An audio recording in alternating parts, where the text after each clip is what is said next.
সত্যি অসাধারণ ভিউ। দেখুন এটা পাহাড়, একই মানে পাহাড়ের এদিকে অভাব নাই, বাট এই দিকে বরফ নাই। অন্যান্য পাহাড়ের গুলাতে বরফ আছে। আল্লাহ কি সৃষ্টি আসলে।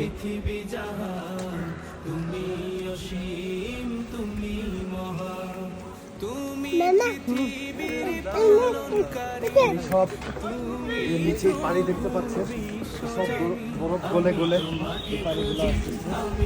আর পানিগুলো খুবই পরিষ্কার, কোনো ময়লা পানি না, এটা খুবই স্বচ্ছ পানি। আর আরেকটা বিষয়, কাশ্মীরের মজাটাই হচ্ছে এইখানে। পেহেলগাঁও না আসলে কাশ্মীরের মজাটা বুঝবেন না। কাশ্মীরের মেন ভিউটা হচ্ছে পেহেলগাঁও।